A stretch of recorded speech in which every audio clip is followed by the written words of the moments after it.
Okay sir. सो business law अपने लोग किए थे, तो लास्ट 2 क्लासेस में अपने ने क्या सीखा बिजनेस लॉ में। तो सबसे पहला बात सर, लॉ बनता कैसे है ये अपने ने पढ़ा, रिमेम्बर। तो लॉ का अगर अपने लोग थोड़ा सा फिर से फ्लैशबैक देते हैं लास्ट 2 क्लासेस का, just for the sake of 5 minutes के लिए। तो लास्ट 2 क्लासेस में अपने ने डिस्कस क्या किया था, सबसे पहला बात कि लॉ बनता कैसे, रिमेम्बर कोई भी लॉ। तो सबसे पहला प्रोसेस क्या होता है बताइए, एक कमिटी फॉर्म होता है। क्या फॉर्म होता है?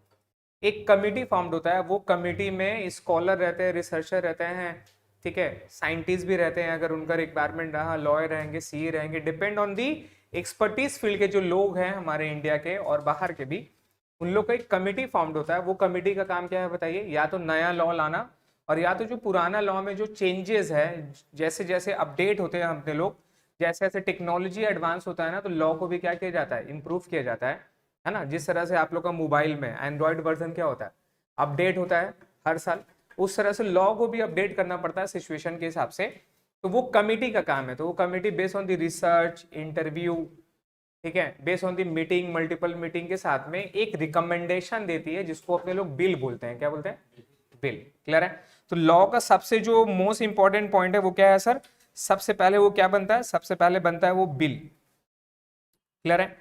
तो बिल बनने का प्रोसेस अपने को पता है। अब ये बिल कहाँ जाता है बताइए, ये बिल बन जाने के बाद में रिकमेंडेशन रहता है किसका, बाय द कमिटी। ये बिल जाता है फिर किसके पास, गवर्नमेंट के पास। अब गवर्नमेंट ये डिपेंड करता है, अगर स्टेट लेवल का बिल रहा, स्टेट लेवल का बिल रहा तो स्टेट गवर्नमेंट के पास आएगा, और अगर पूरा नेशन वाइड पे अप्लीकेबिलिटी का रहा तो ये सेंट्रल गवर्नमेंट के पास जाता है। क्लियर है? नाउ अपने लोग फोकस करते हैं सेंट्रल गवर्नमेंट के पास। तो गवर्नमेंट के पास में बिल जाता है, depend on the different ministry. अगर एग्रीकल्चर रिलेटेड है तो सबसे पहले कहाँ जाएगा, एग्रीकल्चर मिनिस्ट्री में, समझ गए। और अगर फाइनेंस रहेगा तो फाइनेंस मिनिस्ट्री में जाएगा। डिफरेंट डिफरेंट मिनिस्ट्री है जिसके कैबिनेट मिनिस्टर होता है। वहां से अप्रूवल हो जाने के बाद में तो सबसे पहले मिनिस्ट्री में जाएगा, सबसे पहले मिनिस्ट्री में जाएगा। तो मिनिस्ट्री से फिर कहाँ जाता है सर, सबसे पहले आता है मिनिस्ट्री, फिर जाता है पीएमओ के पास। किसके पास? फिर जाता है प्राइम मिनिस्टर ऑफिस में। फिर किस में जाता है सर, आपका प्राइम मिनिस्टर ऑफिस में जाता है। पीएमओ के पास में वो अप्रूव होने के लिए जाता है कि भाई अपने लोग ये बिल लाना चाह रहे हैं, आपका अप्रूवल चाहिए।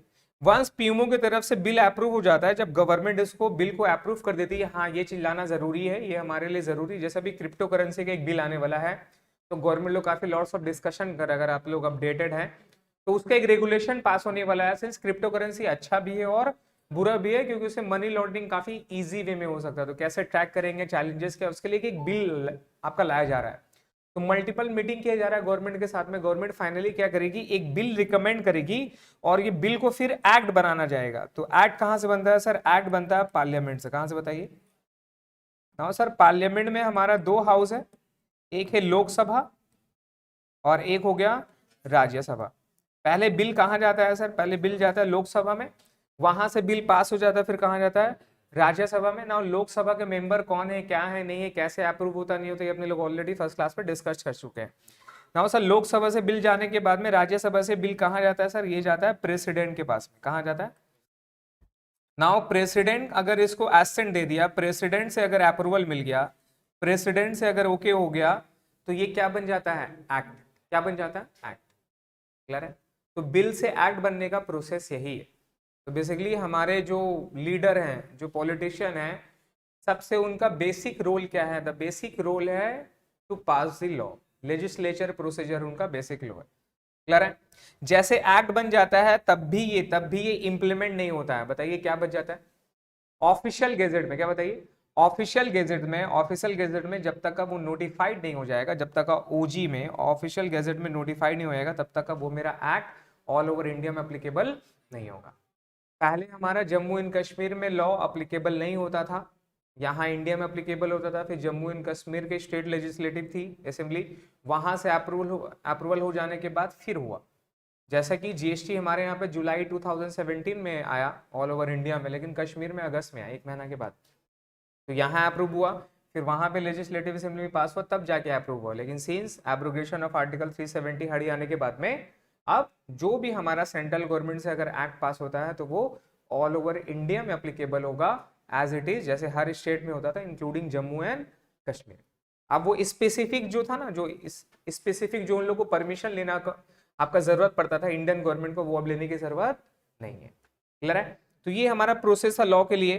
फिर आप लोग ने सर पढ़ा था कि लॉ का डिफरेंट टाइप्स क्या है, तो मैंने आपको बताया था सर लॉ बेसिकली दो तरह का लॉ होता है, एक होता है सिविल लॉ और एक होता है क्रिमिनल लॉ। क्या होता है? अगर आप क्रिमिनल एक्टिविटी करेंगे, आई नो आप लोगों को पता होना चाहिए कि क्रिमिनल एक्टिविटी क्या है, क्लियर है, आइडिया है? अगर ऐसा कुछ एक्टिविटी करेंगे तो वो क्रिमिनल प्रोसीजर होता है, उसके लिए क्रिमिनल एक्ट है, दैट इज आईपीसी। मतलब क्या है? Indian penal code, Indian penal code वो डिसाइड करेगा। क्लियर है? नाउ इसके अलावा अगर सिविल लॉ, सिविल लॉ का मतलब other than criminal law, other than criminal law is known as civil law. इसमें बिजनेस लॉ हो गया, इसमें कंपनी लॉ हो गया, इसमें फाइनेंस लॉ हो गया, बैंकिंग लॉ हो गया, जो भी लॉ जो रिलेटेड टू फाइनेंस से रिलेटेड है, रिलेटेड टू बिजनेस से रिलेटेड है, रिलेटेड टू बेसिक हार्मनी से रिलेटेड है बिजनेस का लेके, उसको अपने लोग सिविल लॉ बोलते हैं। सिविल लॉ के अंदर में आता है सर कमर्शियल लॉ। कौन सा लॉ? Commercial law. तो अपने लोग जो रीड करेंगे, जितना भी चैप्टर अपने लोग लॉ में पढ़ेंगे, वो सब कहाँ पे कवर है? वो कमर्शियल लॉ में कवर है। कहाँ पे कवर है? कमर्शियल लॉ में कवर है। क्लियर है? तो आप यहाँ पे हायरार्की समझो, सबसे पहले लॉ का दो पार्ट हो गया, एक हो गया क्रिमिनल, एक हो गया सिविल। अब अपने लोग सिविल में भी सब नहीं पढ़ रहे हैं, सिविल में कौन सा एक्ट पढ़ रहे हैं? जो रिलेटेड टू कमर्शियल लॉ है, जिसको मर्केंटाइल लॉ बोलते हैं। क्लियर है? जो रिलेटेड स्पेसिफिक टू बिजनेस है, अपने लोग उसको रीड करेंगे। क्लियर है? तो इसमें जो हमारा सबसे बड़ा अच्छा, इसके अलावा लॉ का प्रोसेस में सर मैंने आपको दो चीज बताया था, देयर आर 4 टाइप्स होता है। 4 टाइप्स में यहाँ पे लॉ का आपको समझना पड़ेगा। सोर्स क्या है? इंडियन कमर्शियल लॉ का सोर्स क्या है? तो जो सबसे बड़ा सोर्स है वो है इंग्लिश मर्केंटाइल लॉ। क्या है सर? इंग्लिश मर्केंटाइल, ठीक है, मर्केंटाइल लॉ। इसका मतलब क्या होता है? इसका मतलब ये होता है कि कुछ कुछ लॉ ऐसा है, कुछ कुछ लॉ ऐसा है। एक मिनट रुकिएगा, ये मेरा वीडियो अटक गया।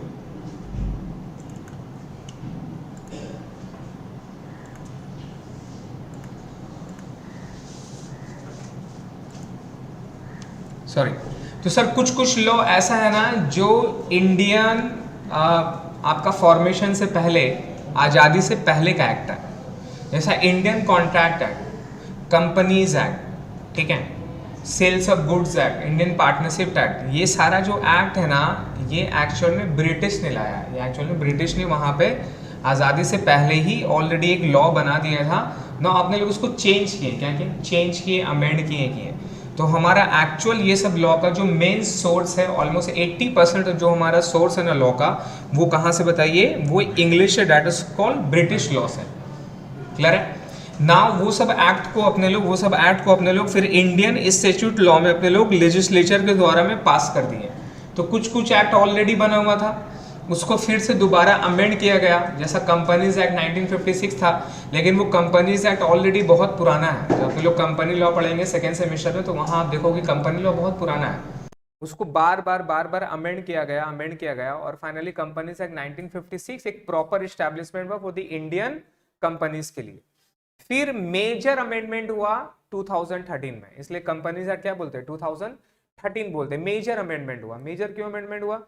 सर पहले के टाइम में पेनल्टी था 100 रुपया, 100 रुपये के टाइम में, पहले के टाइम में पेनल्टी था, अगर आप फाइल नहीं करोगे तो 100 रुपया देना पड़ेगा। इस तरह का पेनल्टी 100 रुपये, 50 रुपये, जो कि काफी कम है आज के टाइम पे, लेकिन आप 1956 के टाइम पे समझो 100 रुपये का क्या अहमियत था, है ना? उस वक्त 100 रुपये काफी कीमत था, तो उस वक्त के हिसाब से लॉ था। लेकिन अभी 100 रुपये का उतना ज्यादा इंपॉर्टेंस नहीं है, तो इसलिए ये सारा चेंजेस, बेसिकली पेनल्टी है और भी बहुत सारा कॉन्सेप्ट है, वो सब कुछ मेजर अमेंड करके पूरा एक्ट को चेंज करके क्या बोला गया? Companies act 2013। क्लियर है? तो दो तरह का है, एक तो एक्ट ऑलरेडी हमारा ब्रिटिश लॉ में था, अपने लोग चेंजेस करके उसको अपडेट कर दिए आजादी के बाद, और दूसरा फिर कुछ कुछ एक्ट है जो हम लोग ने खुद पास किया, है ना? जिस तरह से इंफॉर्मेशन टेक्नोलॉजी एक्ट 2008 में पास हुआ। कब हुआ? जीएसटी एक्ट पास हुआ। इस तरह से ये सब जो एक्ट है जो आजादी के बाद पास हुआ, that's called Indian institute law. कौन सा law? Indian institute law. Clear है? तो ये सारी चीजें हैं, ये अपने लोग ने रीड किया था। इसके अलावा मैं आपको बताया था कुछ कुछ जुडिशियल डिसीजन होता है। क्या होता है सर? जुडिशियल डिसीजन किसको बोलते हैं? जुडिशियल डिसीजन किसको बोलते हैं? अच्छा, जुडिशियल किसको बोलते हैं? Judicial that is court, that is court, है ना? मैंने आपको हायरार्की बताया था, कॉन्स्टिट्यूशन ऑफ इंडिया में सबसे मेजर क्या है? हमारा सुप्रीम लॉ, उसके ऊपर में कुछ भी नहीं है। हम लोग जो इंडिया में रह रहे हैं, तो हम लोग का जो पर्सनल राइट है, स्टेट गवर्नमेंट का क्या पार्ट है, सेंट्रल गवर्नमेंट का क्या पार्ट है, किसका क्या रोल है, सुप्रीम कोर्ट का रोल क्या है, इवेंचुअली सब कुछ लॉ के लैंग्वेज में कहाँ पे लिखा गया, हमारा इंडियन कॉन्स्टिट्यूशन में, राइट। उसको अमेंड अपने लोग नहीं कर सकते, उसको अमेंड करेंगे अपने लोग चेंजेस के हिसाब से। मान लो जितना भी एक्ट है ना, पहले था सर्विस टैक्स, वैट था, ये सब था, तो सब कहाँ पे लिखा हुआ है, सब कॉन्स्टिट्यूशन में लिखा हुआ, कलेक्ट करने का अधिकार दिया है, तभी वो कलेक्ट कर सकता है गवर्नमेंट। तो अभी ये जीएसटी लाया, अब जीएसटी लाने का मतलब क्या हो गया, जितना भी पुराना एक्ट है वो सारा को चेंज करना है। क्या करना है सर, चेंज करना है। अब चेंज कैसे करेंगे, हमारा संविधान में लिखा है तो उसको तो चेंज नहीं कर सकते। तो सबसे पहले क्या करना पड़ेगा, हमारा जो संविधान है उसको अमेंड किया था, क्या किया था, वहां पे वो सब एक्ट को हटाकर एबॉलिश करके जीएसटी का नाम लाया जाता है, कि अपने लोग ये सारा एक्ट को हटा के जीएसटी एक्ट लाएंगे जो कि रिप्लेस करेगा ये सारा टैक्सेशन को। तो वहां पर जैसे ही जीएसटी वहां अपडेट हो गया, तब अपने लोग जीएसटी एक्ट यहां पर अप्लीकेबल कर सकते हैं। मतलब इन शॉर्ट में जितना भी एक्ट बनता है इंडिया पे, that cannot be contradict at any case, that cannot be contradict with the constitutions of India, उसको कॉन्ट्राडिक्ट नहीं करेगा। अगर उसको कॉन्ट्राडिक्ट करेगा तो पहले अपने लोग उसको अमेंड करेंगे, वंस वो अमेंड हो जाएगा तब हमारा कोई नया एक्ट आएगा और वो अप्रूव एंड वैलिड होगा। समझ गए। अब जैसा कि सीए एनआरसी वगैरह का जो पॉइंट आ रहा है, मैं जैसे एक पॉइंट बता रहा हूँ, ऐसा कुछ मतलब फीलिंग ऐसा कुछ नहीं, जैसे एक पॉइंट बता रहा हूँ। जैसा सीए एनआरसी में कुछ कुछ वर्डिंग्स वगैरह लाया है, मतलब ये बोला जा रहा है कि ये जो लॉ लाया है based on the religion, based on the religion. तो हम लोग सर डेमोक्रेटिक कंट्री में रहते हैं, कोई भी लॉ वगैरह ना specific class of citizen, specific class of religion या स्पेसिफिक फीचर्स ऑफ बिजनेस के लिए नहीं आ सकता, वो आएगा तो ओवरऑल ऑल दी पब्लिक के लिए आएगा, राइट। ऐसा कोई हमारा लॉ कास्ट बेसिस में कभी भी नहीं आ सकता। हाँ, यहाँ ये दिया गया संविधान में कि जो माइनॉरिटीज है उसका वेलफेयर के लिए, भलाई के लिए अपने लोग कुछ एक्ट ला सकते हैं, लॉ ला सकते हैं जो कि उनके ऊपर अप्लीकेबल होगा। क्लियर है। तो अब यहाँ पर ये कॉन्ट्राडिक्ट हो रहा है कि ये जो सीए एनआरसी है, जो आपका सीए कैप वगैरह का जो बिल था, सीए बिल था, ये कॉन्ट्राडिक्ट कर रहा है, एनआरसी का बिल कॉन्ट्राडिक्ट कर रहा है कहाँ पे, संविधान पे। तो ये लेके इश्यूज हो रहा है ना, क्योंकि हमारा संविधान अपने को क्या देता है sir, equal right and liberty देता है। हम लोग कहीं पर भी रिलीजन पे आपका प्रैक्टिस करते हैं ऑल ओवर इंडिया पे। कोई हिंदू है सर, वो आराम से मुस्लिम में कन्वर्ट हो सकता है, कोई मुस्लिम में तो हिंदू बन सकता है। तो ये हमारा संविधान अपने को ये राइट दिया गया है, इसको कोई छीन नहीं सकता। समझ रहे हैं। तो ये सारा इश्यूज है, इसलिए वहां पर कॉन्ट्रडिक्शन की वजह से अभी तक का ये होल्ड है। अब जो भी होल्ड रहता है, जो भी होल्ड रहता है ना इस तरह का, अगर कोई भी कॉम्प्लिकेशन वगैरह होता है तो यहाँ पे सुप्रीम कोर्ट क्या करता है ना, यहाँ पे उसको सॉल्व करता है। क्या करेगा बताइए, सुप्रीम कोर्ट यहाँ पर उसको सॉल्व करेगा कि अगर कुछ भी प्रॉब्लम अगर आपका हो गया तो सुप्रीम कोर्ट यहाँ पे उस प्रॉब्लम को सॉल्व करेगा और उसके बेसिस में अपना वर्डिक्ट पास करता है। क्या पास करता है, मान लीजिए कि लॉ का लैंग्वेज में कुछ चीजें के बारे में मेंशन नहीं किया है, ट्विस्टेड लैंग्वेज है, समझ में नहीं आ रहा है, तो अपने लोग क्या करते हैं, केस करते हैं। केस कहाँ जाता है सर, हाई कोर्ट में जाता है, सुप्रीम कोर्ट में जाता है। इवेंचुअली सुप्रीम कोर्ट अगर कोई जजमेंट देगा ना, तो वही जजमेंट उस चीज के लिए लॉ बन जाएगा। क्या बन जाएगा, अगर हमारा भी सेम चीज में फंस गया तो अपने लोग क्या करेंगे, वो केस का जजमेंट को यूज करके अपने लोग अपना केस को क्या कर सकते हैं, सॉल्व कर सकते हैं। समझ गए।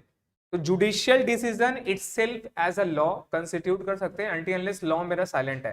तो सबसे ऊपर कौन है, हमारा संविधान, उसके ऊपर में क्या है, एक्ट, उसके ऊपर में क्या है, एक्ट, फिर क्या हो गया, एक्ट हो गया जो कि पास बाय पार्लियामेंट पे होता है। फिर उसके बाद क्या है, जुडिशियल डिसीजन, सुप्रीम कोर्ट का क्या होगा, डिसीजन होगा। और थर्ड में कस्टम एंड यूसेज ना, कुछ कुछ जगह में देखा गया है कि कस्टम एंड यूसेज के लिए दिया जाता है, मतलब लोग एक पैटर्न फॉलो कर रहा है। क्या फॉलो कर रहा है, एक पैटर्न फॉलो कर रहा है। लॉ में कुछ बोला नहीं है, उसके कोड भी कुछ नहीं बोला है, लेकिन अपने लोग एक पैटर्न को फॉलो करें, एक रिवाज बना दिया। क्या बना दिया, नाइस वर्ड, रिवाज बना दिया, कस्टम बना दिया। तो अगर कस्टमाइज वो हो गया और सब लॉ जितने भी लोग हैं उसको फॉलो करते हैं ना, तो उसको भी लॉ के शकल में आप ले सकते हैं और उसको यूज कर सकते हैं as a modus operandi. Like कुछ कुछ एक्टिविटीज होता है जो अपने लोग जाते हैं ना फाइल करने के लिए, जैसे कि जीएसटी में आपको बताता हूँ, रिफंड के लिए कुछ कुछ डॉक्यूमेंट की जरूरत है, उसके लिए extra document that's called GST act 2A बोलते हैं, याद रखने की जरूरत नहीं है, ये जरूरत नहीं है, लॉ में लिखा नहीं है, लॉ में लिखा नहीं है। लेकिन जितने भी ऑफिसर है ये डॉक्यूमेंट मांगते हैं, और जितने भी सीए प्रैक्टिशनर है, जितने भी अकाउंटिंग प्रैक्टिशनर है, ये डॉक्यूमेंट उसको सेंड करते हैं। ना तो लॉ में लिखा है, ना तो जुडिशियल डिसीजन है, लेकिन ये क्या है, कस्टम प्रैक्टिस बन गया है, एक बिजनेस करने का तरीका बन गया है।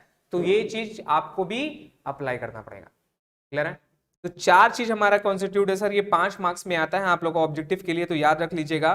नाउ हमारा सर लॉ में, मर्केंटाइल लॉ में इंग्लिश लॉ हो गया, इंडियन इंस्टीट्यूट लॉ हो गया, जुडिशियल डिवीजन और कस्टम में। नाउ सर हमारा कमर्शियल लॉ में द मोस्ट इंपॉर्टेंट जो है ना, वो है आपका कॉन्ट्रैक्ट एक्ट। क्या है सर? वो है कॉन्ट्रैक्ट एक्ट। ठीक है, तो सर कॉन्ट्रैक्ट एक्ट अपने को पढ़ना है, ये 30 मार्क्स का है। कितना मार्क्स है? ठीक है, नाउ कॉन्ट्रैक्ट एक्ट को जानने से पहले मैं आपको कॉन्ट्रैक्ट एक्ट के बारे में बताता हूं ये कितना इंपॉर्टेंट है। क्या इंपॉर्टेंट है कि सपोज एक मेरा ए है और एक मेरा बी है।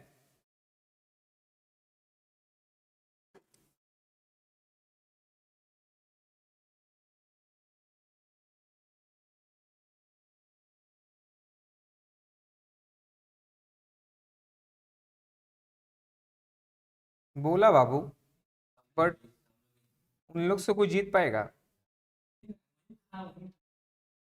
बोला तो उन लोग से कोई जीत पाएगा? आज तक कोई जीत पाया है? तो हम कैसे जीत पाएंगे?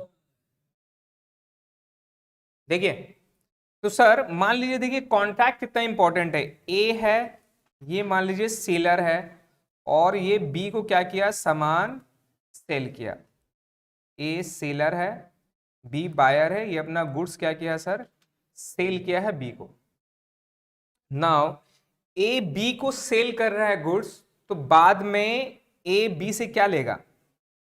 मनी लेगा, है ना? ये भी इटसेल्फ अ कॉन्ट्रैक्ट है। ये भी एक कॉन्ट्रैक्ट हुआ कि भाई हम आपको सामान बेच रहे हैं, आप मेरे को पैसा दीजिएगा। तो ये भी एक तरह का कॉन्ट्रैक्ट है।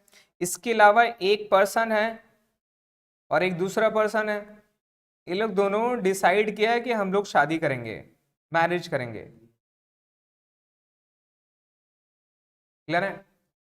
आपको पता है मैरिज इटसेल्फ क्या है? एक कॉन्ट्रैक्ट है। क्या है? कॉन्ट्रैक्ट है। मैरिज इटसेल्फ अ कॉन्ट्रैक्ट है। समझ रहे हैं? अगर मैरिज में कुछ भी प्रॉब्लम होता है तो उसमें कंपेंसेशन आता है, डिफेमेशन में होता है, बहुत सारा रीजन रहता है, राइट?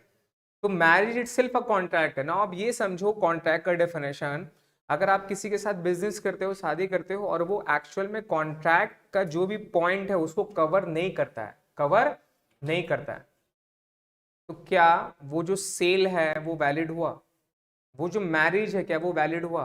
वो मेरा वैलिड नहीं होगा। तो बेसिक है ये हमारा बिजनेस का। आप जैसा आप किसी से सामान खरीदने के लिए जाते हैं, कॉन्ट्रैक्ट है वो। आप दुकान में जो सामान खरीदने के लिए आते हैं, सपोज आपने आ, बस से जो आप आए, बस से जो आप आए, ये भी क्या है? कॉन्ट्रैक्ट है। पता है आपको?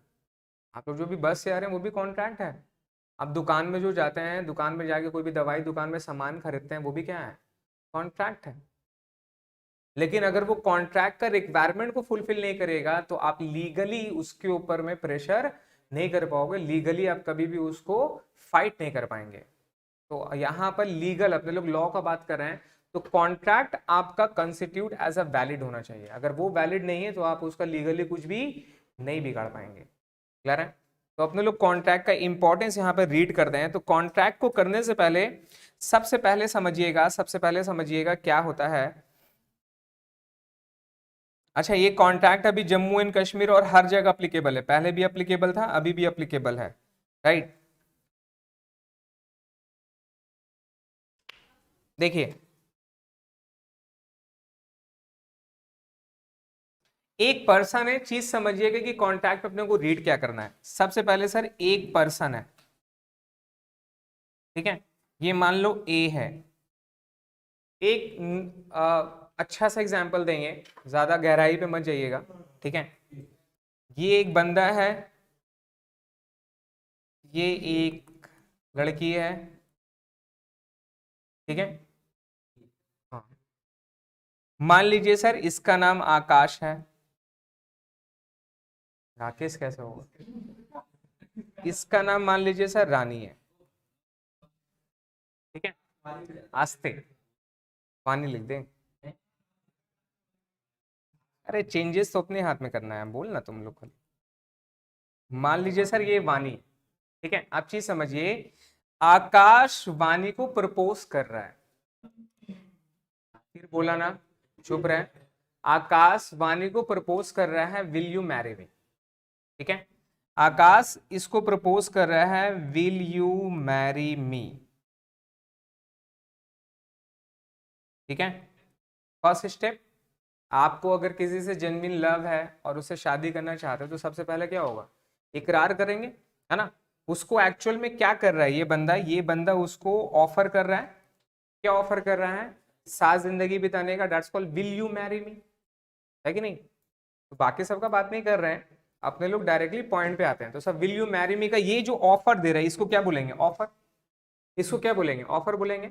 जब इसको दे रहा है, जब इसको दे रहा है तो इसका ख्वाहिश क्या है कि अगला ना कर दे। ख्वाहिश क्या रहता है, अगला ना कर दे। मतलब हम किसी को बोलेंगे विल यू मैरी मी, नीचे में बैठ के हम बैठ नहीं पाएंगे, विल यू मैरी मी, और अगला बोली नहीं, और हम भी ये सोचे हाँ ना कर दे। ऐसा होता है क्या।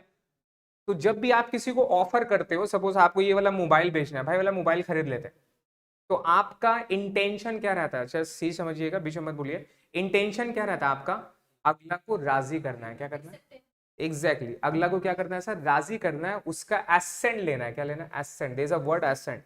लॉ में अपने लोग जो नॉर्मल वर्डिंग है ना, उसका जगह में कुछ बेहतरीन वर्ड को यूज करना सीखेंगे, वही हमारे एग्जाम में काम आता है। तो उसका एसेंट लेना है, क्या लेना है। तो ये इसको बोल रहा है विल यू मैरी मी, तो अगला का क्या चाहिए, उसको एक्सेप्टेंस चाहिए, अगला का हाँ चाहिए। क्लियर है। और ये जो बंदा है ये इसको क्या दे रहा है, ये इसको सबसे पहले ऑफर देगा, क्या देगा, ऑफर करेगा। क्या करेगा, ऑफर। ऑफर कुछ भी हो सकता है। मैंने ये एग्जांपल लिया है कि भाई एक बंदा है, किसी को पसंद करता है, तो उसको डायरेक्टली बोल दिया, प्रपोज कर दिया, will you marry me.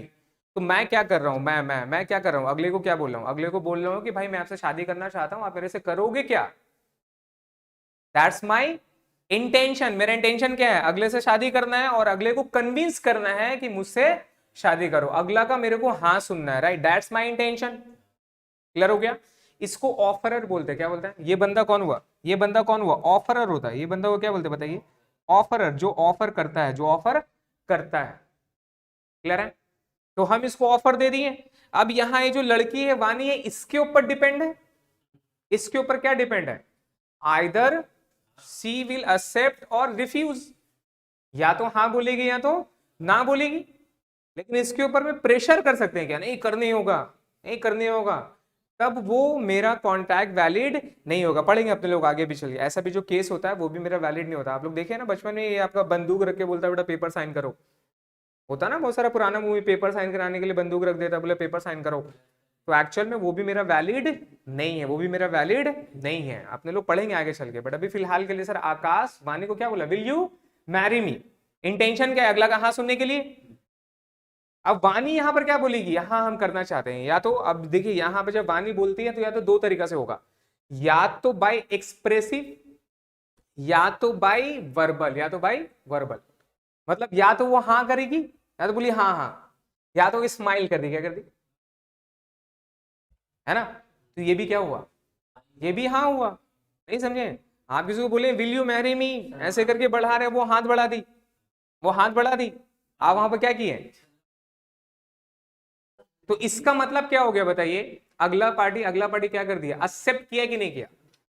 Clear है। तो वंस वंस वंस अगर ये इसको ऑफर कर दिया और ये वानी क्या कर ली, एक्सेप्ट कर ली, क्या कर ली, एक्सेप्ट कर ली। चीज समझिएगा, मैं जो समझा रहा हूं पूरा कॉन्ट्रैक्ट इसी के ऊपर ही बेस्ट है, और इससे ज्यादा कुछ नहीं है। बाकी अपने लोग जो डिटेल में पढ़ने वाले हैं और क्या है। तो सबसे पहला वाला जो बंदा है, एक दूसरे बंदे को क्या करेगा, ऑफर करेगा। वंस ऑफर करेगा, इंटेंशन क्या होगा, अगला बंदे का एसेंट लेने का, क्या लेने का, एसेंट लेने का, उसका रजामंदी चाहिए उसे, राइट।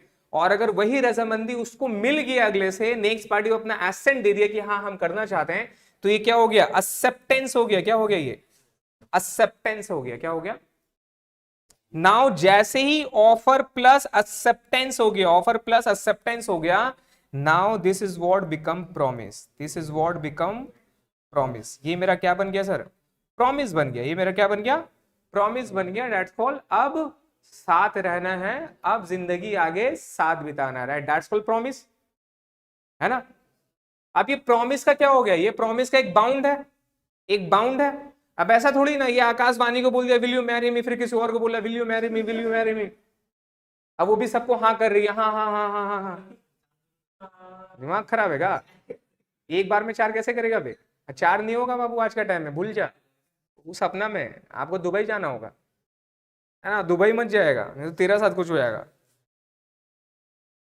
देखिए, तो सर यहां पे क्या हो जाता है, जैसे हम ऑफर किया अगला बंदा एक्सेप्ट कर लिया, क्या बोलते हैं इसको, प्रॉमिस।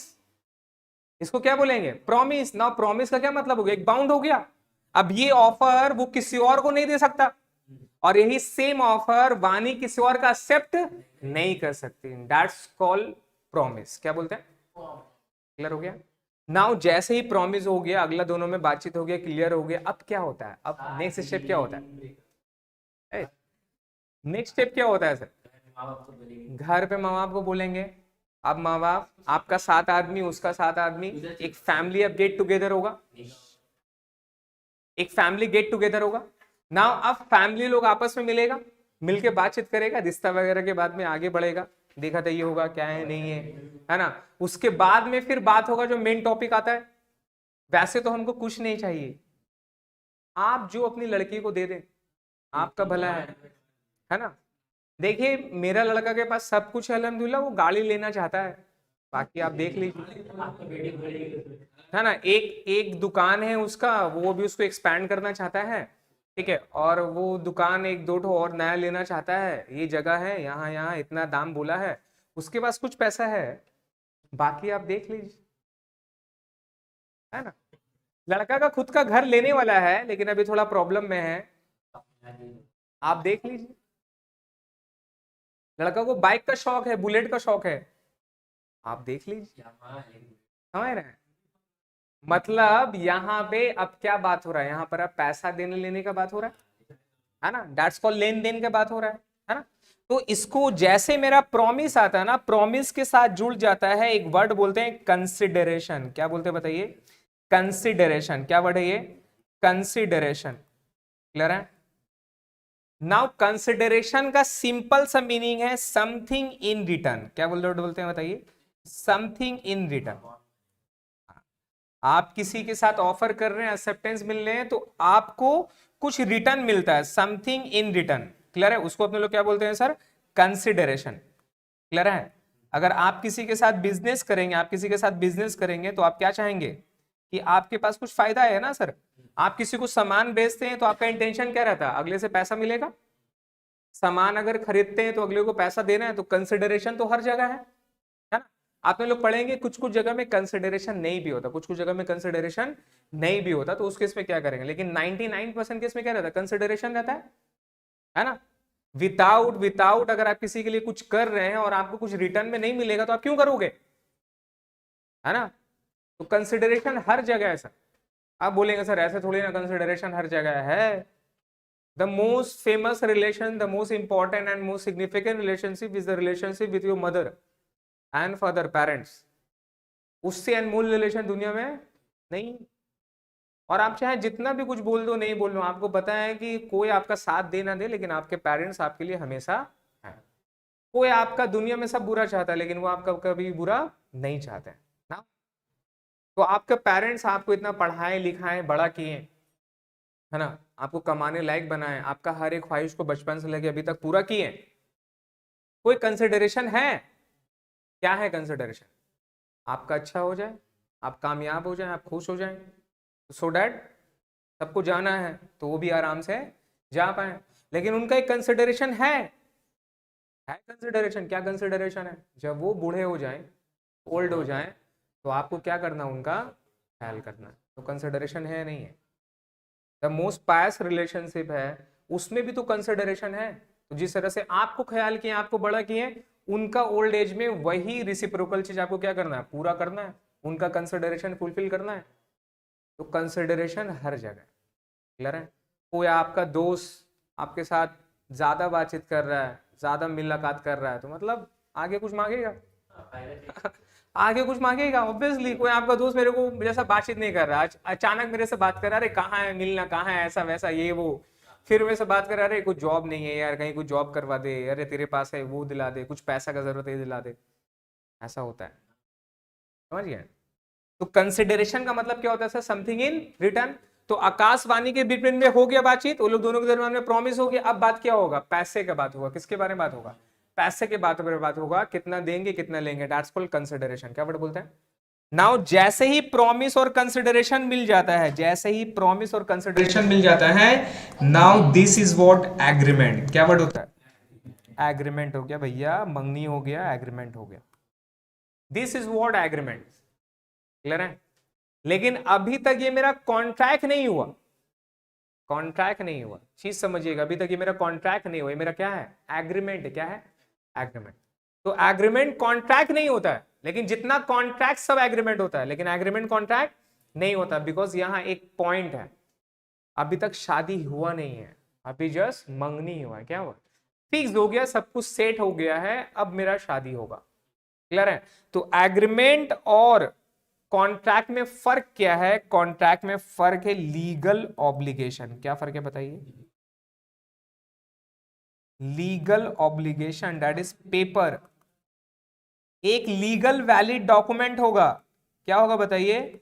लीगल वैलिड डॉक्यूमेंट होगा। समझ रहे हैं? जो प्रूफ करेगा कि आकाश और वाणी का शादी हो गया। क्लियर है? तो अपने में सर एग्रीमेंट हो गया, सब कुछ हो गया। अब जो कॉन्ट्रैक्ट होता है, तो कॉन्ट्रैक्ट कब होता है? शादी के टाइम पे, है ना? वो नहीं जो आपका आता है मौलवी आके बोलेगा, बोलो बेटा कबूल है, कबूल है, कबूल है, उसको नहीं बोलते हैं। वो तो हमारा रिलीजियस पर्सपेक्टिव के हिसाब से निकाह कबूल हुआ। लेकिन आप जो साइन करते हैं, कहां पे साइन करते हैं? जो मैरिज आपका एग्रीमेंट होता है, जो रजिस्ट्रार होता है, वो रजिस्ट्रार में आप जो साइन करते हैं, है ना? कुछ साइन नहीं कर पाते हैं तो अपना स्टैम्प करते हैं, अंगूठा लगाते हैं। ये जो आप करते हैं, ये जो साइन करते हैं, राइट, वो साइन एक्चुअल में क्या है? अरे यार ये बार बार ये हो जा रहा है।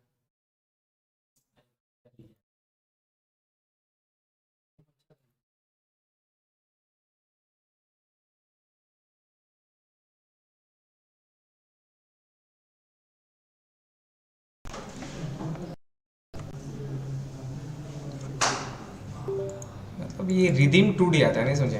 हाँ, फ्लो फ्लो फ्लो गिरी है। स्पीच बड़ी स्पीच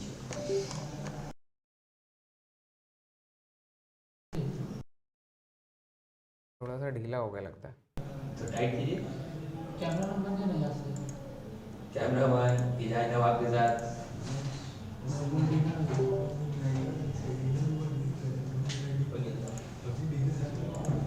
देखिए देखिए, बैठ जाए क्या? अब आप बैठिए, खड़ा होइए, कोई बात नहीं सर, सो भी जाइए, कोई बात नहीं, जिसमें कंफर्ट है।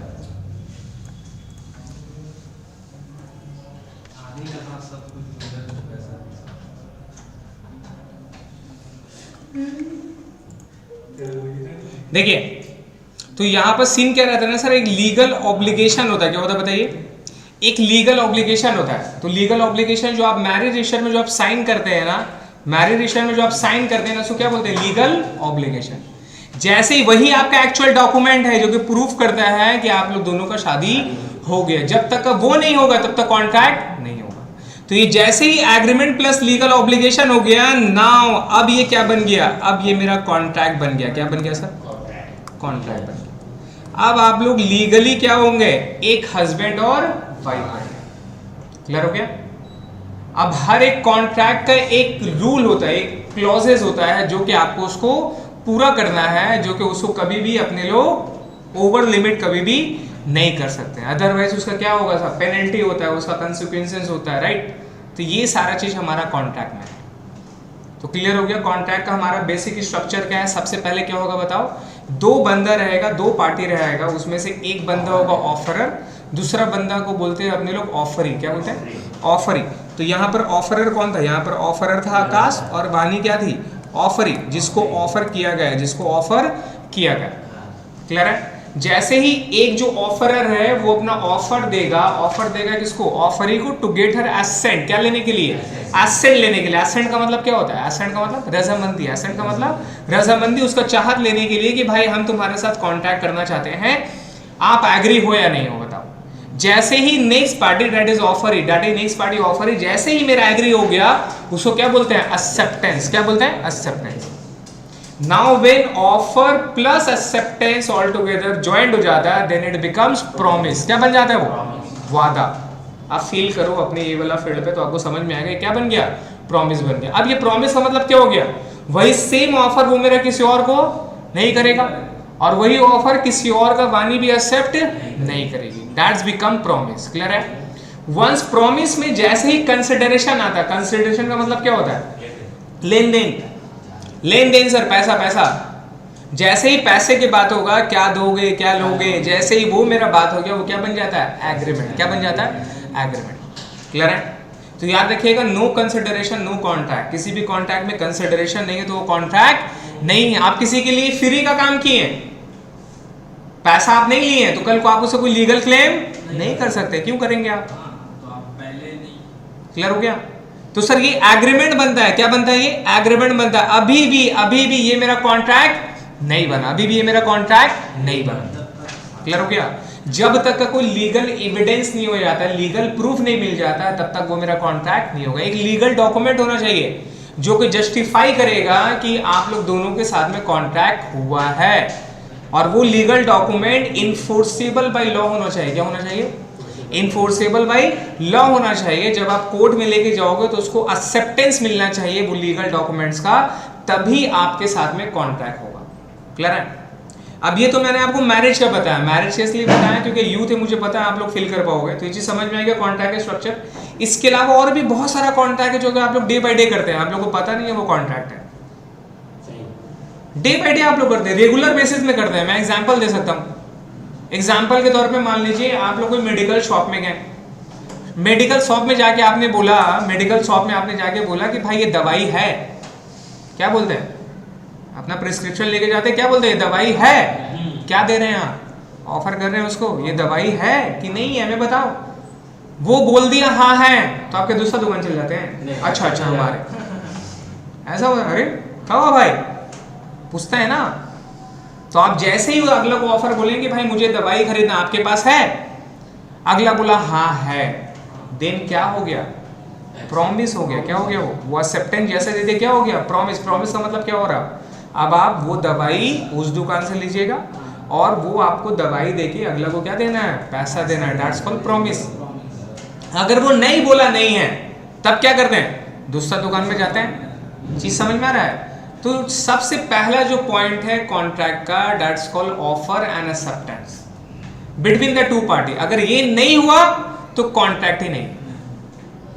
बात समझ में आ रहा है? तो किसी से फोर्सफुल शादी करना, जबरदस्ती कुछ एग्रीमेंट करना, जबरदस्ती करना, वो कभी भी कॉन्ट्रैक्ट हो ही नहीं सकता अनटिल अनलेस वो प्रूव नहीं होता है। तो अगर प्रूव अगर हो गया तो वो मेरा कॉन्ट्रैक्ट नहीं होगा। क्लियर है? तो सबसे पहले अपने लोग क्या दिए सर? मेडिसिन दुकान पे गए, जाके उसको ऑफर दिया, अगला बोल दिया हाँ है, आपको दे दिया, राइट। अब क्या करेगा बताइए? अब क्या बात होगा? वो प्रॉमिस हो गया नहीं, अब क्या बात होगा? प्रॉमिस के बाद क्या बात होता है? कंसिडरेशन मतलब क्या? पैसे के बारे में बात होगा। भाई कितना? तो आपको बिल बनाएगा पूरा, दवाई वगैरह का लाओ के दे दिया, उसके बाद एक बिल बनाता है ना। अब बिल भी दो तरह का बनता है ना। एक होता है वो लिख दिया, इन्वेलप में लिख दिया 100 रुपये हुआ, आपने 100 रुपये दिया, दवाई लेके चले आए, राइट। तो ये प्रॉमिस था। फिर प्लस क्या हो गया? कंसिडरेशन। क्या बन गया? एग्रीमेंट। क्या बन गया? एग्रीमेंट। आप घर पे लेके दवाई लेके चले आए और जिसको दवाई खिलाएं वो बेटा चला गया। अब बताइए आप लीगल केस कर सकते हैं उसमें? पत्ती में लिख दी। समझ में आया? तो आप लोग डेली बेसिस में क्या करते हैं? एग्रीमेंट करते हैं। क्या करते हैं?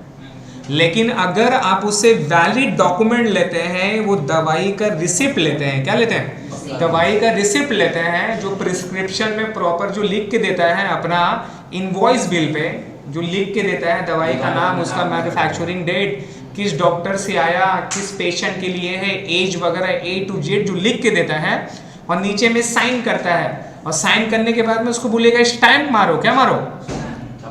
स्टैम्प मारो। विदाउट स्टैम्प लेना ही नहीं है, सिर्फ साइन करने से भी नहीं चलता। वो लोग सिर्फ, बहुत सारे लोग ना सिर्फ साइन करके छोड़ देता है, नहीं समझे?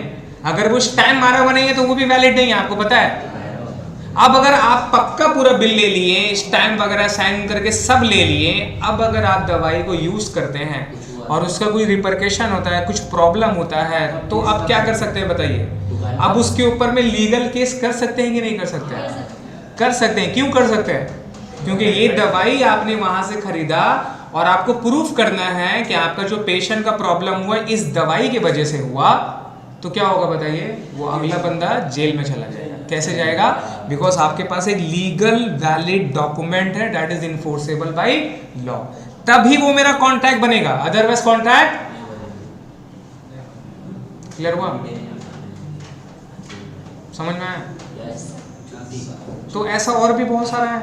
आप लोग एग्जाम्पल में बस में जो चढ़ के हैं, पैसा दिए चढ़े, अगला ऑफर दे रहा है भाई यहाँ जाओगे यहाँ जाओगे, हम बोले हाँ जाएंगे, चढ़ गए बस में, आप चढ़ गए, क्या हो गया? प्रॉमिस हुआ। प्रॉमिस क्या हुआ? क्या प्रॉमिस दे रहा है वो आपको?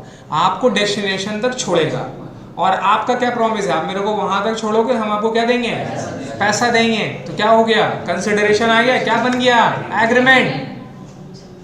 अब कॉन्ट्रैक्ट और एग्रीमेंट में क्या है? जो टिकट है, टिकट वो टिकट जो है वो क्या है आपका? लीगल ऑब्लिगेशन, एक वैलिड डॉक्यूमेंट हो गया, राइट? तब वो क्या बन गया? कॉन्ट्रैक्ट बन गया। अब कुछ लोग क्या करते थे, जैसे अपने टाइम में, हमारे टाइम में हम लोग क्या करते थे ना, दोस्त लोग के साथ में इस प्लैनेट में जाते थे खेलने के लिए, तो एक बल्क में हमारा 20 जन 15 जन का एक ग्रुप होता था। तो यहाँ से वहाँ जाने के लिए 6 रुपये लगता था। अब 20 जन का 6 रुपये के हिसाब से 120 रुपया है। तो अपने लोग क्या करते थे, जो सेटिंग रहता था, जो टीडी रहता था, जो आपका क्या बोलते कंडक्टर रहता था, उसको 60 रुपये 70 रुपये दे दिया, वो रख लेता था, और अपने को वो बिल जो रहता था, जो टिकट रहता था, वो अपने को नहीं देता था। क्लियर है?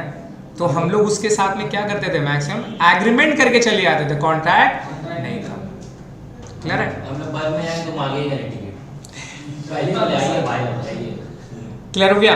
तो एक बार रीड करिए, ये हमारा कॉन्ट्रैक्ट क्लियर है ना? एक बार जो लॉ का लैंग्वेज है उसको रीड करिए प्लीज।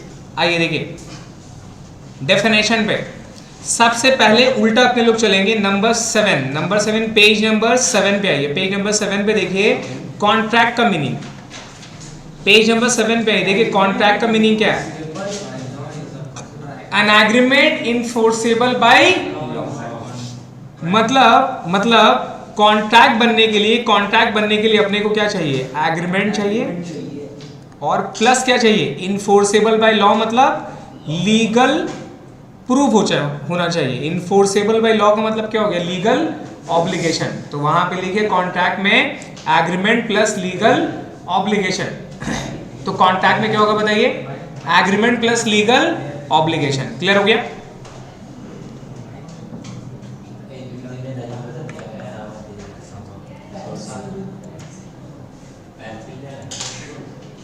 जुड़ा हुआ है, छिलेगा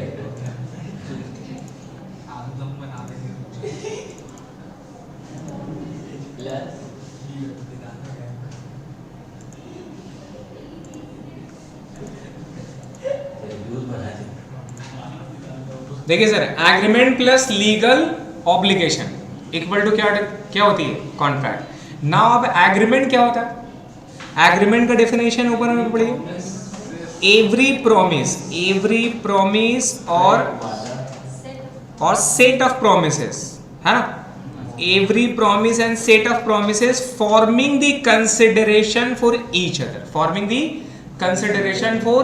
other, is what? Agreement. Clear है? तो इन शॉर्ट में बोलना है कि जितने भी प्रॉमिस है या प्रॉमिस साथ में जितने भी प्रॉमिस है, अगर उसके साथ कंसिडरेशन एक दूसरे के लिए, किसके लिए? एक दूसरे के लिए कंसिडरेशन है, तो उसको क्या बोलते हैं? एग्रीमेंट।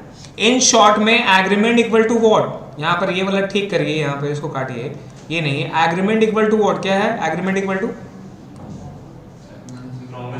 प्रॉमिस। इसको काटिए, इसको काट के वहां पर लिखिए प्रॉमिस प्लस कंसिडरेशन। यहाँ क्या होगा sir? Promise plus consideration. Agreement equal to what? Agreement equal to promise plus consideration. Promise plus consideration. तो एग्रीमेंट का मतलब होता है प्रॉमिस प्लस कंसिडरेशन। क्लियर है? कंसिडरेशन का मीनिंग क्लियर हो गया। नाउ अब प्रॉमिस क्या है? ऊपर में देखिए नंबर 5 में देखिए सेक्शन 2D। अच्छा ये सारा ना सेक्शन आपको याद रखना है, नहीं समझे? ये जो बेसिक सेक्शन है ना, ये सेक्शन नंबर आपको याद रखना है। कॉन्ट्रैक्ट का सेक्शन क्या है? 2H। एग्जाम में सेक्शन आता है, सबका नहीं, सिर्फ बेसिक का आता है। ऐसा कॉन्ट्रैक्ट का सेक्शन क्या है? 2H। अंडरलाइन करना आपको, याद रखनी है। एग्रीमेंट का सेक्शन क्या है? Section 2E। और कंसिडरेशन का क्या है सर? Section 2D। क्या बोलता है कंसिडरेशन? तो कंसिडरेशन बोलता है when at the desire of the promisor, promisor का मतलब होता है जो प्रॉमिस किया, प्रोमिसर का मतलब जो प्रॉमिस किया। आप यहां लिखो ब्रैकेट में ऑफरर, क्या लिखो? ऑफरर। प्रोमिसर मतलब ऑफरर, प्रोमिसर मतलब ऑफरर, जो प्रॉमिस किया, ठीक है। एंड द प्रोमिसी और any other person has done और एब्सटेन फ्रॉम डूइंग, या तो कुछ करना है या तो कुछ नहीं करना है, इसमें अपने लोग आएंगे बाद में। आप लिखो यहां पर प्रॉमिस को अपने लोग क्या बोलते हैं? Call consideration for promise. ये अपने लोग इसका लैंग्वेज में कंसिडरेशन में आएंगे। इन शॉर्ट में ये बोल रहा है कि कंसिडरेशन का मतलब ये होता है कि कुछ करना और कुछ नहीं करना भी कंसिडरेशन होता है। एग्जाम्पल के तौर पे आपका कोई कंपटीटर है, राइट, आप उसको बाय कर लिए, बोले कि भैया हम तो 1 करोड़ रुपए दे रहे हैं, मेरे दुकान में तुम अपना दुकान मत खोलो, 1 करोड़ रुपए लो, लेके निकल जाओ।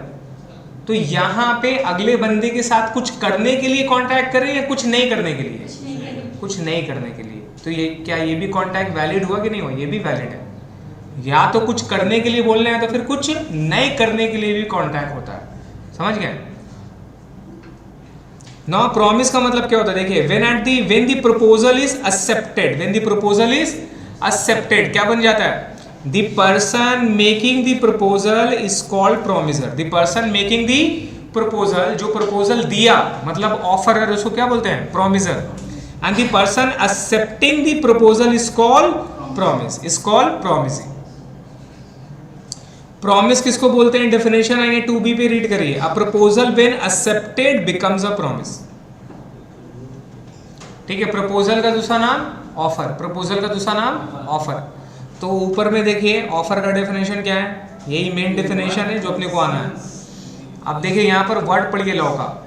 When one person signifies to another, signifies to another, अगला को बोल रहा है, सिग्निफाई कर रहा है, बता रहा है हिज विलिंगनेस, अपना विलिंगनेस टू डू और to abstain from doing anything. Abstain का मतलब कुछ करने के लिए, कुछ नहीं करने के लिए, कुछ करने के लिए, कुछ नहीं करने के लिए। अगला को बोल रहा है विद अ व्यू, क्या व्यू के लिए? To obtaining the assent of the another person, to obtaining the assent from the another person. अगला का राजी होने के लिए चाह रहा है, अगला को राजी करने के लिए चाह रहा है, कुछ करने के लिए, कुछ नहीं करने के लिए। He is said to make a proposal. Proposal का ऑब्लिक देके वहां लिखे ऑफर, क्या लिखेंगे? ऑफर। वो क्या कर रहा है? ऑफर कर रहा है। ये वर्डिंग थोड़ा सा डिफिकल्ट है, इसको समझने की कोशिश करिए। तो यहाँ वन पर्सन, यहाँ कौन है? यहाँ वन पर्सन आकाश। कौन है सर? आकाश। इसको आप पकड़िए, आकाश। आकाश कौन था? लड़का मतलब कौन? कौन वर्ड क्या बोलेंगे? ऑफरर। क्या वर्ड था? ऑफरर था। तो उसका ब्रैकेट में लिखिए ऑफरर, प्रोमिसर, दोनों सेम है। ऑफरर या तो फिर प्रोमिसर, लिखिए वहां पे ऑफरर या तो फिर प्रोमिसर, ऑफरर या तो फिर प्रोमिसर। तो सबसे पहला काम क्या करेगा बताओ? सबसे पहला काम जो ऑफरर है, प्रोमिसर है, वो अपना चाहत बताएगा। क्या चाहत बताएगा? अपना चाहत बताएगा अनदर पर्सन को। किसको बताइए? अनदर पर्सन को बताएगा। To another person, to another. यहाँ कौन है? वानी। वानी बोले तो ऑफरी, ऑफरी मतलब प्रोमिसी। क्लियर हो गया? Offerer to offeree, promisor to promisee. Clear है? हम क्या कर रहे थे बताइए? आकाश क्या कर रहा था? उसको बोला था विल यू मैरी मी, मतलब अपना चाहत बता रहा था, आइदर कुछ करने के लिए, कुछ नहीं करने के लिए। क्लियर है? तो यहाँ वर्ड क्या है देखिए, one person, that is when Akash signifies to Vani, signifies to Vani his willingness to do, कुछ करने के लिए, और to abstain from doing anything, कुछ नहीं करने के लिए, कुछ नहीं करने के लिए। और व्यू क्या था? View with a view to obtaining, क्या चाहता था उसका? क्या चाहता था उसका? अगला को एक्सेप्टेंस चाहिए था। With a view to obtaining the assent of that another person, either या तो उस काम को करने के लिए या तो उस काम को नहीं करने के लिए। तो इसका मतलब वो क्या दे दिया? अगला को ऑफर दे दिया। क्या दे दिया? ऑफर दे दिया। तो जहां पे प्रपोजल लिखा वहां पर ब्रैकेट में लिखिए ऑफर, वहां पर लिखिए ऑफर। ठीक है? तो ऑफर का डेफिनेशन क्लियर हो गया। तो वेन आकाश वाणी को अपना विलिंगनेस चाह रहा है कुछ करने के लिए कुछ नहीं करने के लिए, और उसका व्यू क्या है, एसेट लेने का, अगला का क्या लेने का, चाहत लेने का उस काम के लिए। क्लियर है? और वो एक्सेप्टेंस कब बनता है? सेक्शन 2B में एक्सेप्टेंस क्या बनता है देखिए, when the person to whom the proposal is made, when the person to whom the proposal is made, मतलब किसके बारे में बात कर रहा है, आकाश के बारे में या वाणी के बारे में? वाणी के बारे में। तो यहाँ पर लिखे वाणी that is offerer, offeree. when the person to whom the proposal is made, मतलब आकाश जो वाणी को प्रपोजल दिया था, मतलब वाणी signifies क्या की, signifies his assent thereto, वो जो चाह रहा था उसके चाहत में हाँ मिला दी, उसके चाहत में हाँ मिला दी। तो मतलब क्या हो गया सर, प्यार दोनों साइड से है। मतलब इसका रीजन ये हो गया कि प्रपोजल क्या हो गया सर, एक्सेप्टेड हो गया। आप देखें बहुत सारा चैनल में अगला बंदा उसको प्रपोज करता है, विल यू मैरी मी, एकदम शॉक, ओ माय गॉड, हाँ तो दिखाओ खा दे सब, समझ रहे हैं? हार्दिक पांड्या जैसा हुआ ना, वो सब क्या है, वो क्या हो गया, वो क्या एक्सेप्टेंस। अगला एक्साइटेड है, एक्साइटेड में वो हैप्पीनेस के थ्रू में एसेंट दे दी, वो क्या बन गया, प्रॉमिस। अब सेम बंदा हर किसी को फिर अंगूठी नहीं पहनाएगा भाई, तब क्या पड़ेगा, मार पड़ेगा। क्लियर है? तो इसको अपने लोग क्या बोलते हैं, प्रॉमिस। प्रॉमिस का डेफिनेशन रीड करिए, पढ़िए। A proposal when accepted becomes a promise. ठीक है? प्रॉमिसर क्लियर हो गया, जो ऑफर करता है उसको क्या बोलते हैं, प्रॉमिसर, ऑफरर। जिसको ऑफर करता है उसको क्या बोलते हैं, ऑफरी, प्रॉमिसी। नाउ अब प्रॉमिस कर लेने के बाद में क्या आता है सर, कंसिडरेशन। क्या आता है? अब कंसिडरेशन का मतलब क्या होता है, पढ़िए। When at the desire of the promiser, when at the desire of the promiser, promiser का मतलब आकाश, आकाश का डिजायर के मुताबिक द प्रॉमिसी और अदर पर्सन हैज डन, जिस हिसाब से वो काम किया। कभी कभी क्या होता है ना कि अपने लोग किसी को ऑफर कर देते हैं, वो कंफ्यूज रहता है, राइट, हाँ बोले कि ना बोले। तो क्या बोलते हैं, एक काम करो, तुम टाइम ले लो, 1-2 दिन आराम से सोचो, इवैल्यूएट करो, ऊपर नीचे देखो, है ना, नहीं इवैल्यूएट करो, सही है गलत है, जांचो परखो समझो, है ना, उसके बाद अपना जवाब दे दो। क्या दे दो, जवाब दे दो। और जवाब एक काम करना ना, मेरे को बोलना मत, मैसेज कर देना। क्या कर देना, हम नाचेंगे तो कभी गाने। बात समझ में आ रहा है? अब यहाँ पर भाई एग्जाम्पल सुन लीजिए, इसका मतलब मैं क्या कर रहा हूँ, मेरा डिजायर के मुताबिक मैंने अगला को ऑफर दिया, और अगला को ऑफर देने के बाद उसका जो कंसिडरेशन है मैं उसी हिसाब से उसको बता रहा हूँ। बात समझ में आ रहा है? तो कंसिडरेशन कैसे लेना है, कंसिडरेशन लेना है at the desire of the Akash, that's called promiser. तो प्रॉमिसर अपना डिजायर के हिसाब से प्रॉमिसी और एनी अदर पर्सन को बोल सकता है कुछ करने के लिए, कुछ नहीं करने के लिए। इसमें अपने लोग आएंगे हैज डन, मतलब कंसिडरेशन ऑलरेडी हो चुका, कंसिडरेशन अभी हो रहा है, कंसिडरेशन अभी हो रहा है, फ्रॉम डूइंग, और कंसिडरेशन होगा।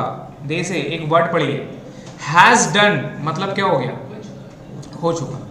दूसरा डज और एब्सटेन फ्रॉम डूइंग, डज का मतलब क्या होता है, प्रेजेंट फॉर्म, या तो हो रहा है, या तो फिर क्या लिखा, प्रोमिसेस टू डू, करना है।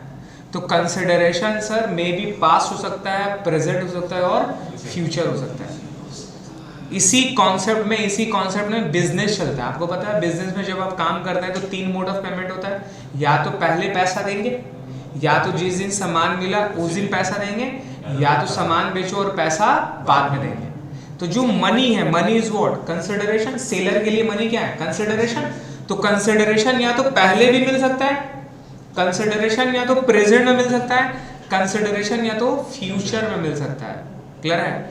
वही चीज यहां पर बोल रहा है, कंसिडरेशन हैज डन मिल चुका है, और डज मिल रहा है, और प्रॉमिस टू डू मिलेगा।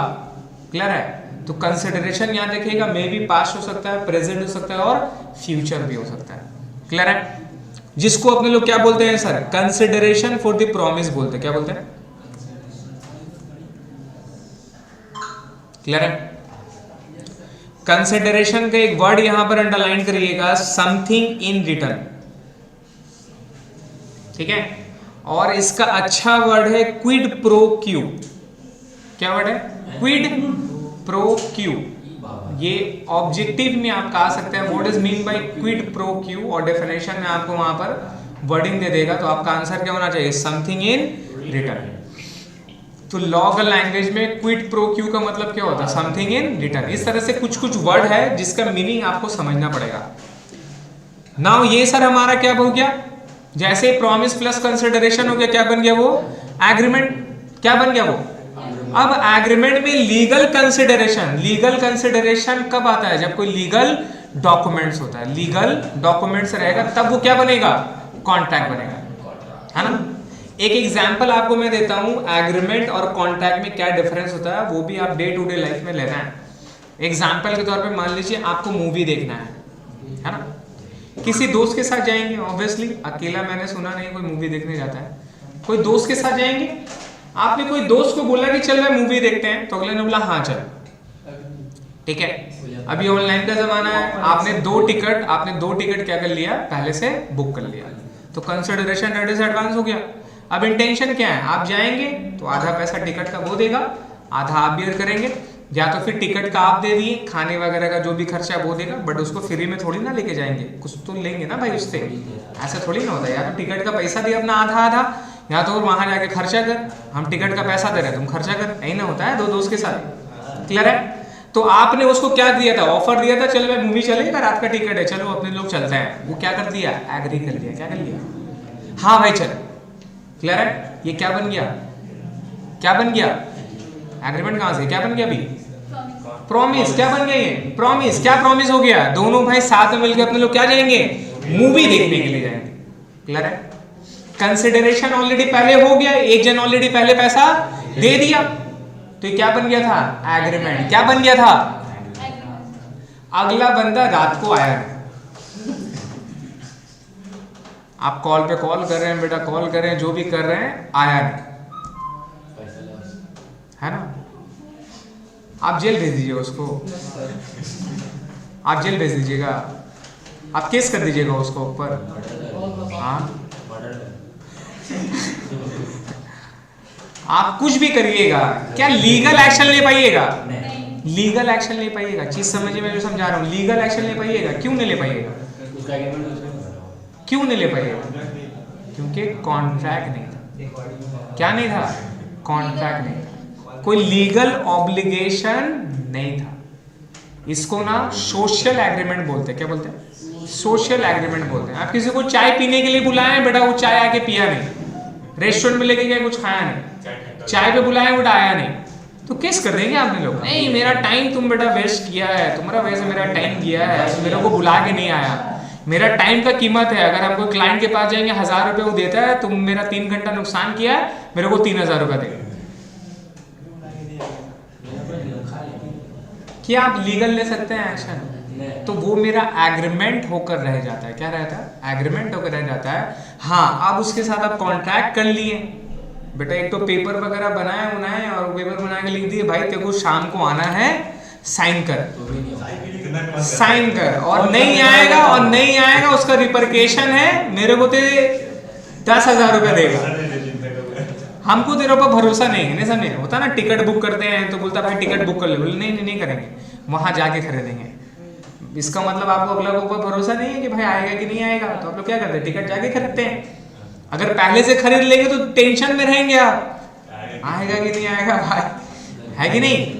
लेकिन अगर श्योर है कि आएगा तो आप करते हैं, अदरवाइज नहीं करते हैं। तो अगर श्योरिटी दिलाने के लिए क्या कर सकते हो, उसके साथ एग्रीमेंट कर सकते हैं, बेटा एक तो व्हाट्सएप में तू लिखे, व्हाट्सएप में लिख के बोल दे कि भैया ते राजी है नहीं है, इसमें यस लिख दे,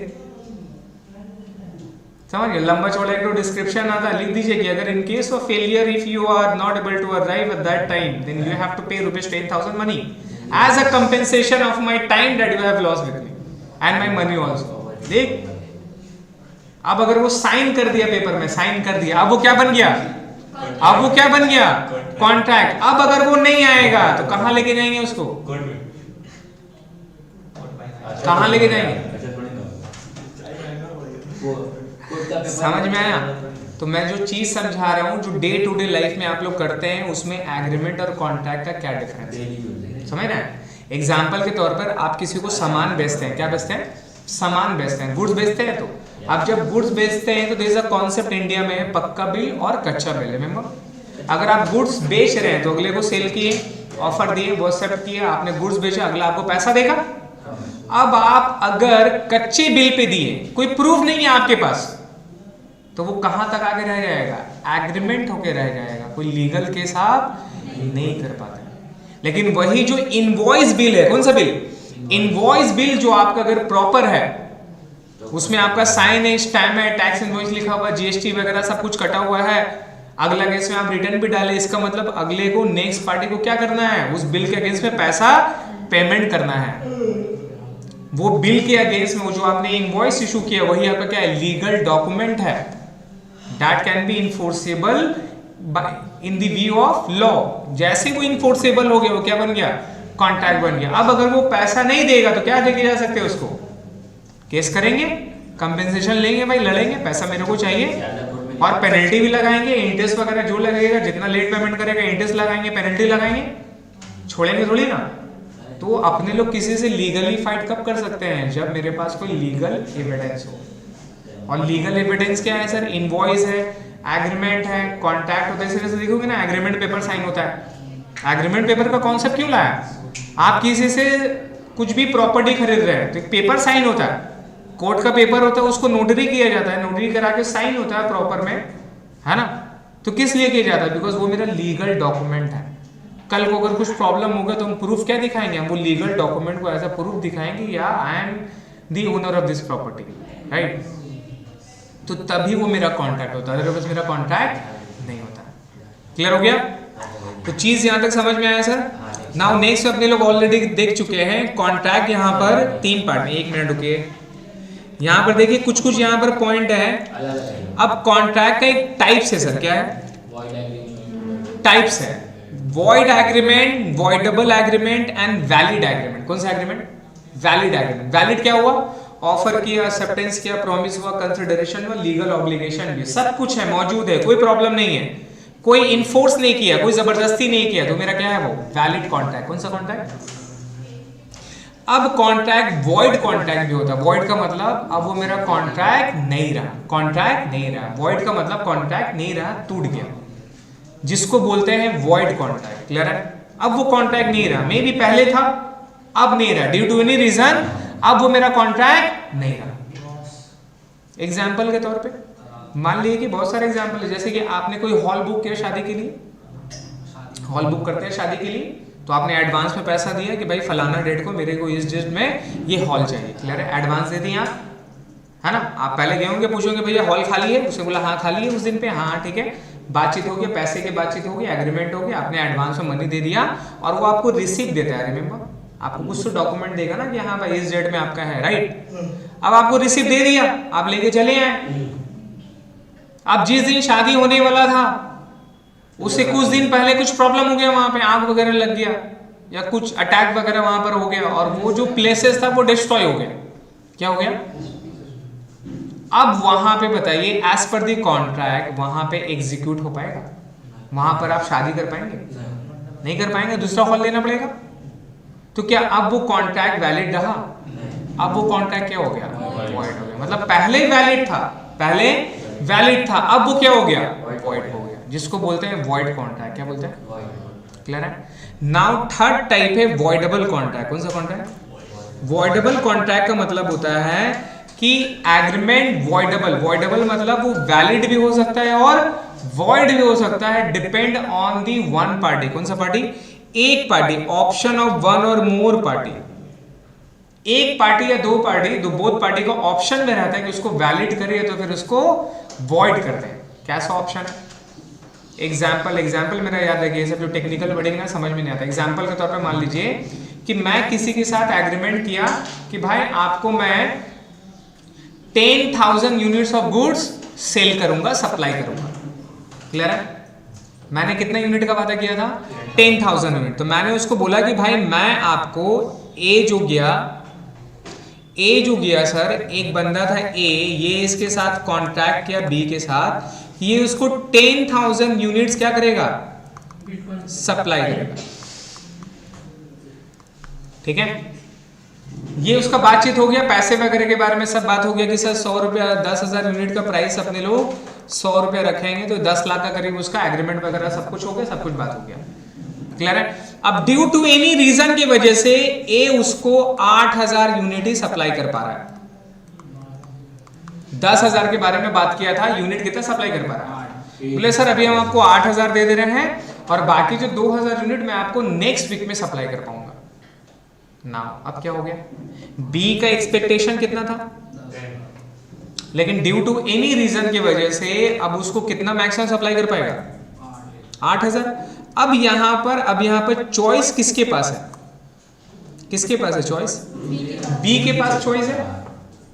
आइदर ये जो मॉडिफिकेशन है, ये जो सिचुएशन है, इसको एक्सेप्ट करके कॉन्ट्रैक्ट को क्या कर सकता है? वैलिड कर सकता है, या तो इसको रिजेक्ट करके कॉन्ट्रैक्ट को क्या कर सकता है? वॉइड कर सकता है। रिमेंबर, तो इस सिचुएशन में इस कॉन्ट्रैक्ट को अपने लोग क्या बोलेंगे? वॉइडेबल कॉन्ट्रैक्ट बोलते हैं। क्या बोलते हैं बताइए? वॉइडेबल कॉन्ट्रैक्ट बोलते हैं। क्लियर हो गया?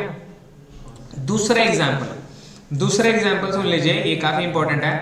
कहीं आपने सुना है कि जबरदस्ती शादी करा दिया जाता है, पेरेंट्स फोर्स कर देते हैं, फोर्स कर देने के बाद में लड़की के साथ में जबरदस्ती शादी करवा देते हैं, राइट?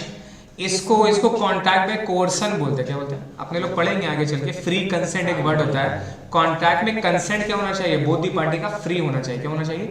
फ्री होना चाहिए। कंसेंट फ्री होना चाहिए, कोई जबरदस्ती, कोई मेंटल प्रेशर, ऐसा कुछ नहीं होना चाहिए। क्लियर है?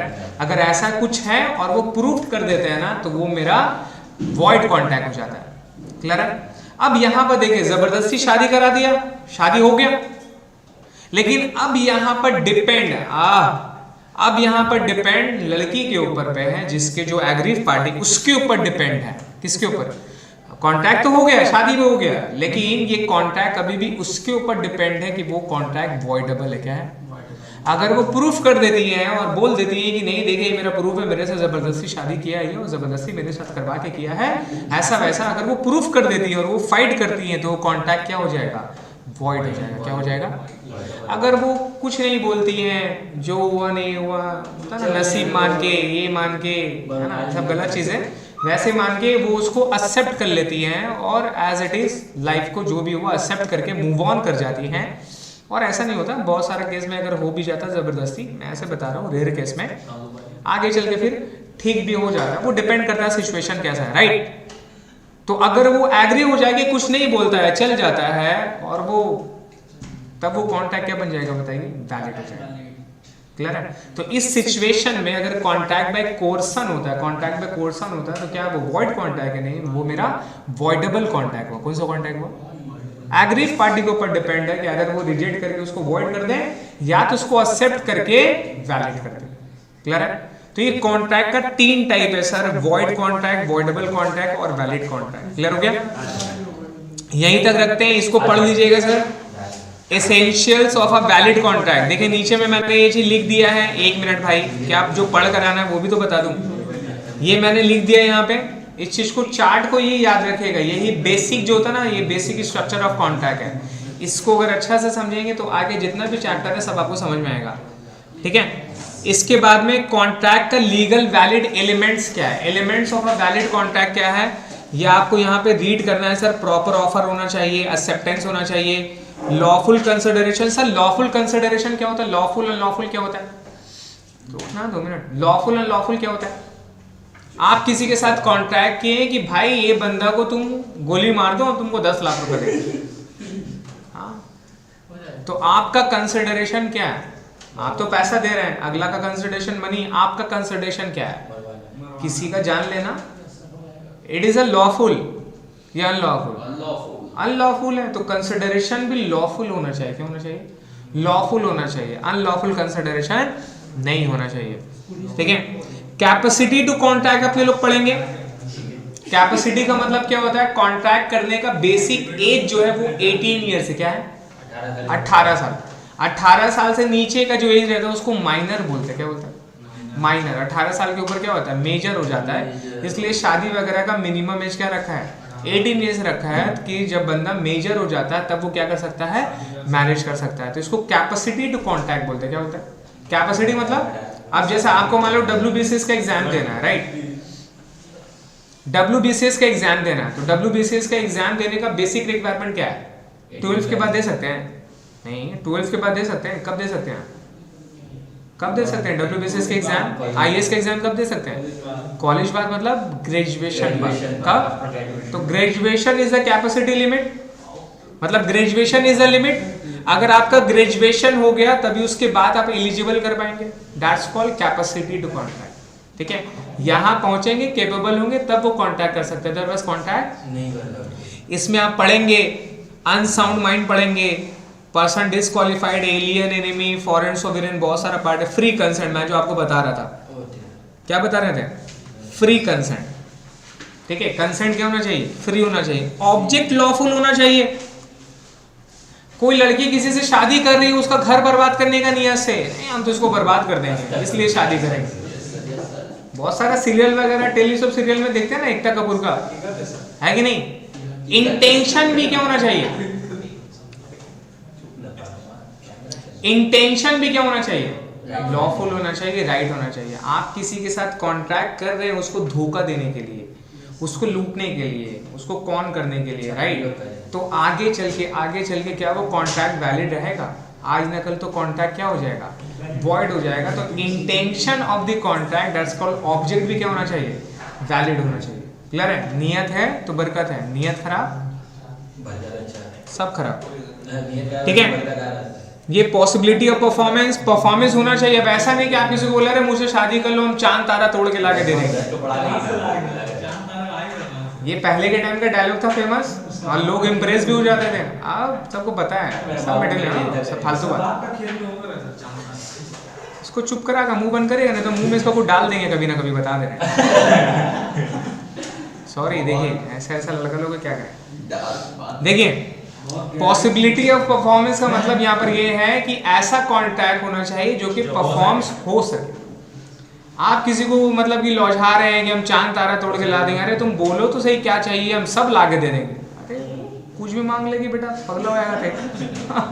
कुछ भी बोलो तो हम ला के दे देंगे। ऐसा थोड़ी ना होता है, अपना हिसाब से बोलिए।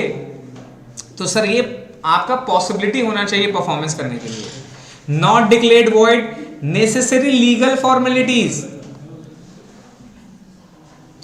अब शादी कर रहे हैं, मेहमान सबको बुला लिए हैं, बेटा मौलवी नहीं आया, क्या होगा भाई तेरा? नहीं समझे? शादी में पहुंचे, मेहमान सब आए, खाना वाना सब चल रहा है, सब हो गया, बेटा मौलवी नहीं आया। मौलवी का बड़ा बात समझ में आ रहा है? तो जो मेन पर्पस है क्या वो हो पाया? नहीं हो पाया। निकाह नहीं हो पाया तो शादी हो पाया क्या? नहीं हो पाया। तो यहाँ पर भी रीजन क्या है कि कॉन्ट्रैक्ट में सब कुछ कर लिए, लेकिन जो लीगल फॉर्मेलिटीज होता है, प्रॉपर साइन करना है, क्या क्या क्लॉज होना चाहिए, नहीं होना चाहिए, अगर उसमें कोई मिस्टेक है तो क्या कॉन्ट्रैक्ट वैलिड हो पाएगा? नहीं हो पाएगा। तो लॉ जो है ना सर, उसको थोड़ा सा इजी लैंग्वेज में और उसको एग्जाम्पल के थ्रू समझिएगा ना तो काफी मजा आएगा। अदरवाइज ना इट्स सो बोरिंग, आप मतलब परेशान हो जाओगे पढ़ के, क्या पढ़ रहे हैं मेरे को समझ में नहीं आ रहा है। ठीक है, तो ये सारा है sir. All contract are agreement but all agreement are not contract. Contract बनने का बेसिक रीजन क्या है? Agreement plus legal obligation. तो जितना भी कॉन्ट्रैक्ट है वो एग्रीमेंट है, लेकिन जितना एग्रीमेंट वो मेरा कॉन्ट्रैक्ट नहीं है, because of what? Legal obligation. तो ये वाली पॉइंट है, इसको पढ़ लेना है आपको। ये डिफरेंस आपको रीड करना है, कॉन्ट्रैक्ट और एग्रीमेंट का डिफरेंस क्या है, इसको पढ़ लीजिएगा। ऑलरेडी बता चुके हैं, बहुत सारा पॉइंट है। ठीक है, यहीं तक रखते हैं। अच्छा, आप लोग का होमवर्क ये है कि ये टाइप्स ऑफ कॉन्ट्रैक्ट को रीड करके आइएगा। एक्सप्रेस क्या है, टैसिट क्या है, वैलिड, वॉइडेबल, एग्जीक्यूटेड, इसको रीड करके आइएगा। नेक्स्ट क्लास से आप लोग इसको डिस्कस करके न्यू चैप्टर स्टार्ट करेंगे, दैट इज ऑफर। ठीक है, तो आप लोग का शीट में मैंने जहां तक का दिया है, देखिए 12 पेजेस है, तो जहां तक का शीट है वो आपको पूरा पढ़ कर आना है और नेक्स्ट क्लास में डिस्कस करके कंप्लीट करके न्यू चैप्टर स्टार्ट करेंगे ऑफर। ठीक है, thank you so much and sorry for all the problems.